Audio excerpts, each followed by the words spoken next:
Good morning. For me, it's Tuesday the 17th of November. For you, it might not be Tuesday, it might not be the 17th, it might not even be November. But whatever today is for you, I hope that it's a good day, and this video contributes a little bit to that.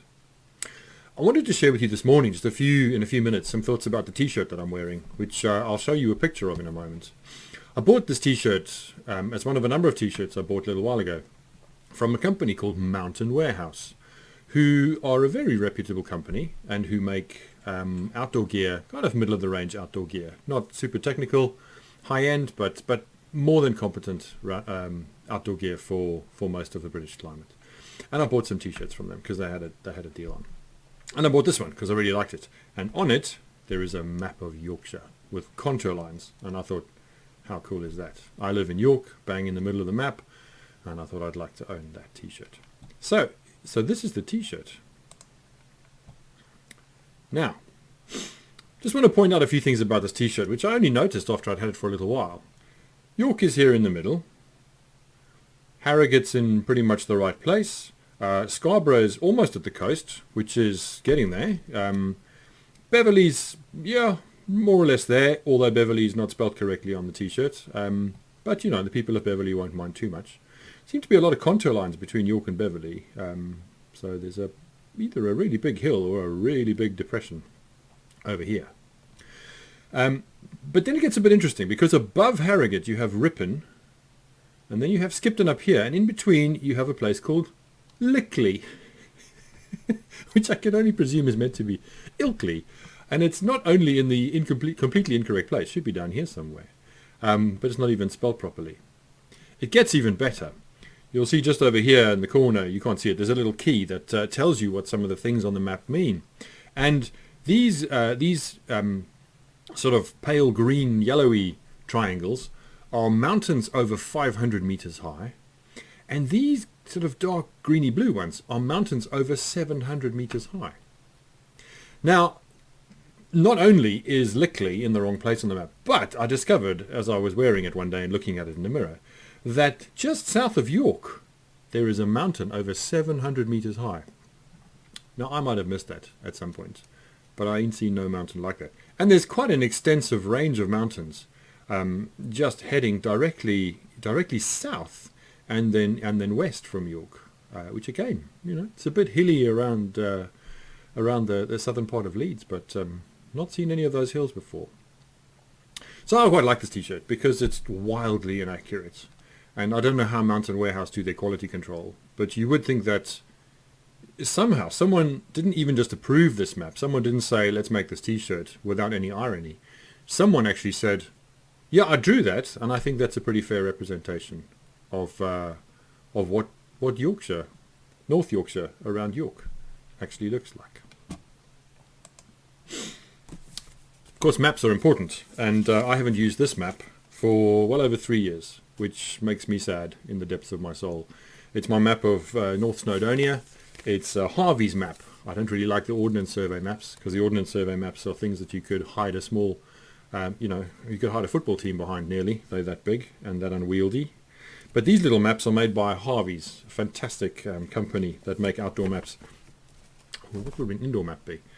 But they make maps that are, this map is part of their Ultramap XT40 series, and they're just brilliant. It's 1 to 40,000 scale, it's waterproof, it folds up and fits in your pocket.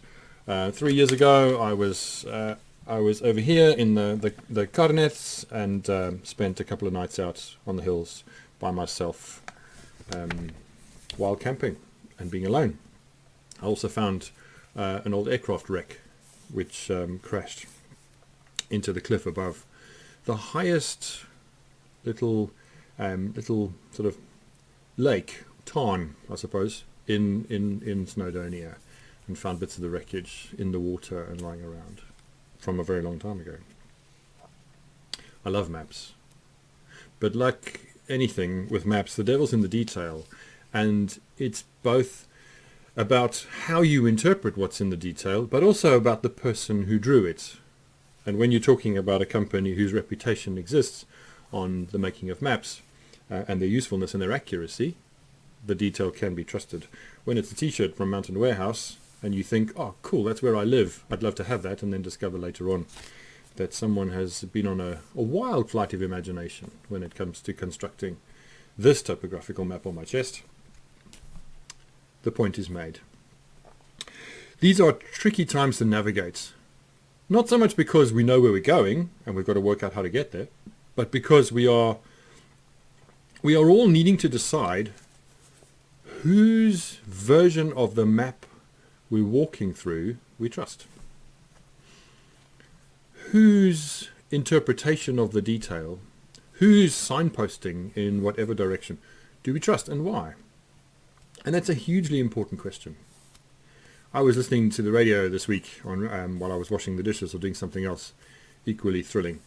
And I heard an American epidemiologist just audibly breathe out with a sigh of relief because of the news of not just the Pfizer-BioNTech vaccine, which now seems like old news because there's a shinier, newer, seemingly better one even on the horizon. Very hopeful signs.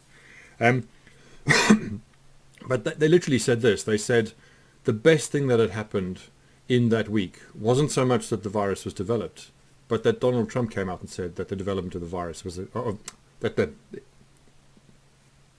vaccine. Not that the vaccine was developed, but the thing that had made them most hopeful that week was the fact that Donald Trump had said that the development of the vaccine was a really good thing because of the fact that there would be people who would perhaps be willing to be vaccinated because he had said that.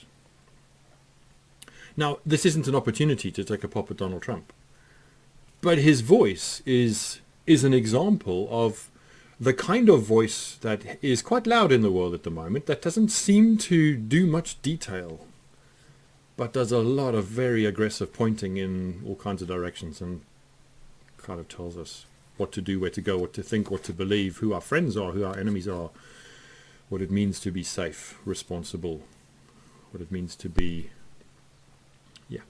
human even. So this morning, revisiting a theme I touched on some months ago in a longer reflection on a Sunday morning, I simply want to ask you whose maps you're reading, whose maps you are following, whose signposting you are paying most attention to. No one's getting it perfectly right. No one is telling us in any sense, both as people, as British people, as English people, if that's where you are, like I am, no one's telling us the whole truth because nobody knows the whole truth. People are, I do believe, doing their best to lead us as competently as possible, even though that might often seem like it has failings and shortcomings.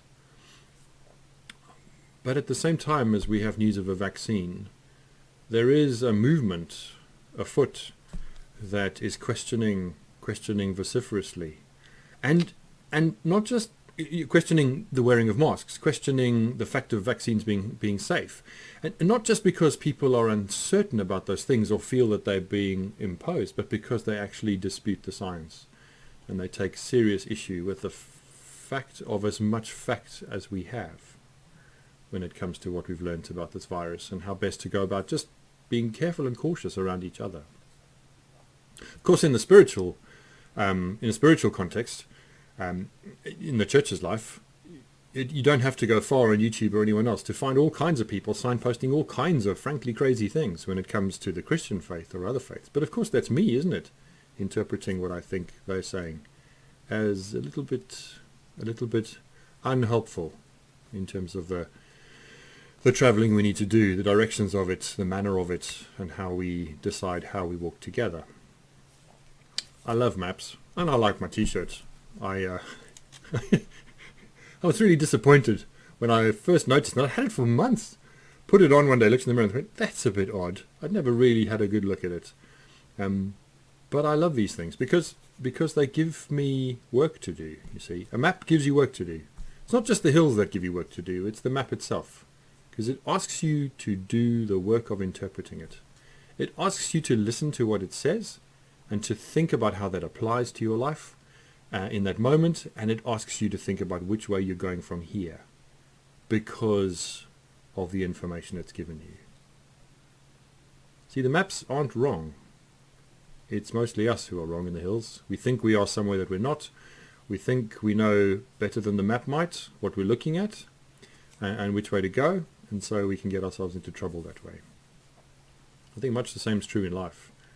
There are people, places, institutions, tradition, history, things that are bigger than ourselves that need to have a voice in helping us decide which way we walk, and how we do that together.